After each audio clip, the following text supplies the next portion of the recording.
ವ್ಯಾಸರು ನೈಮಿಷಾರಣ್ಯದಲ್ಲಿ ಸೂತ ಮಹಾಮುನಿಗಳನ್ನು ನೋಡಲು ಶೌನಕಾದಿ ಋಷಿಗಳು ಅವರೆಲ್ಲ ಬರ್ತಾರೆ.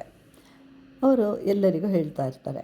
ಶೌನಕಾದಿ ಋಷಿಗಳು, ಬಲರಾಮ ಇವರೆಲ್ಲ ಬಂದಿದ್ದರಿಂದ ಎಲ್ಲರೂ ಎದ್ದು ನಿಂತು ಗೌರವ ಸೂಚಿಸ್ತಾರೆ. ಆದರೆ ವ್ಯಾಸಪೀಠದ ಮೇಲೆ ಗ್ರಂಥವೊಂದನ್ನು ಇಟ್ಟುಕೊಂಡು ಕುಳಿತಿದ್ದುದರಿಂದ ಅವರು ಎದ್ದು ನಿಲ್ಲಲಿಲ್ಲ. ನಿಯಮದ ಪ್ರಕಾರ ಅವರು ಕುಳಿತಿರುವ ಪೀಠವು ವ್ಯಾಸಪೀಠ, ಆದ್ದರಿಂದ ಅದಕ್ಕೆ ಗೌರವವನ್ನು ಕೊಡಬೇಕು. ಯಾರೂ ಅಲ್ಲಿಂದ ಏಳಬಾರದು. ಆದರೆ ಹಿಂದೆ ಒಂದು ಸಲ ಬಲರಾಮರು ತಮ್ಮ ಕೈಯಲ್ಲಿದ್ದ ಆಯುಧದಿಂದ ಹಸ್ತಿನಾಪುರವನ್ನು ಎತ್ತಿದರು. ಆದ್ದರಿಂದ ಇಂದಿಗೂ ಅದು ಸ್ವಲ್ಪ ಎತ್ತರದಲ್ಲಿದೆ. ಅದೇ ಈಗಿನ ಡೆಲ್ಲಿ. ಮಹಾಭಾರತವನ್ನು ಓದಿದರೆ ಲೋಕದಲ್ಲಿರುವಂತಹ ಗ್ರಂಥಗಳೆಲ್ಲವನ್ನು ಓದಿದಂತೆ. ಯಾಕೆ ಅಂತಂದರೆ ಪುರುಷಾರ್ಥಗಳು 4: ಧರ್ಮ, ಅರ್ಥ, ಕಾಮ, ಮೋಕ್ಷ. ಅದನ್ನು ತಿಳಿಯಬೇಕಾದರೆ ಭಾರತವನ್ನು ಓದಿದರೆ ಸಾಕು. ಭಾರತದಲ್ಲಿರುವುದು ಎಲ್ಲ ಕಡೆಯೂ ಸಿಗುವುದು. ಮಹಾಭಾರತದಲ್ಲಿಲ್ಲದಿರುವುದು ಇನ್ನೆಲ್ಲಿಯೂ ಸಿಗುವುದಿಲ್ಲ. ವ್ಯಾಸರು ವಿನಾಯಕರನ್ನು ಕರೆದು ಮಹಾಭಾರತವನ್ನು ಹೇಳ್ತಾರೆ.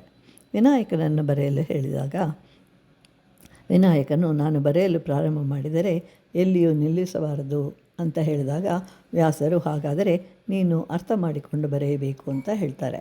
ಹಾಗೆ ಅಲ್ಲಲ್ಲಿ ಕಷ್ಟವಾದ ಶ್ಲೋಕಗಳನ್ನು ಹೇಳ್ತಾ ಇರ್ತಾರೆ. ಹಾಗೆ ಅರ್ಥ ಮಾಡಿಕೊಂಡು ಬರೆಯುವಷ್ಟರಲ್ಲಿ ವ್ಯಾಸರು ಮತ್ತೆ 100 ಶ್ಲೋಕಗಳನ್ನು ಸಿದ್ಧಪಡಿಸ್ತಾ ಇರ್ತಾರೆ. ವ್ಯಾಸರು ಮಹಾಭಾರತ, ಭಾಗವತ, 18 ಪುರಾಣಗಳು, 18 ಉಪಪುರಾಣಗಳು, 4 ವೇದಗಳು, ಭಾಗವತ ಹೀಗೆ ಅನೇಕ ಗ್ರಂಥಗಳನ್ನು ರಚಿಸಿದ್ದಾರೆ. ಇದರಿಂದ ತಾನು ಅನುಭೂತಿಯನ್ನು ಹೊಂದಿ ಇದನ್ನು ಬೇರೆಯವರು ಹೊಂದಬೇಕು ಅಂತ ಅಂದ್ಕೊಳ್ತಾರೆ. ಇವರ ತಂದೆ ಪರಾಶರ ಪರಮ ವಿಷ್ಣು ಭಕ್ತರು. ಇವರು ದ್ವೀಪದಿಂದ ಜನಿಸಿದರು. ಆದ್ದರಿಂದ ಇವರ ಹೆಸರು ದ್ವಿಪಾಯನರು. ಕಪ್ಪಗಿದ್ದುದರಿಂದ ಕೃಷ್ಣ ದ್ವೈಪಾಯನರು.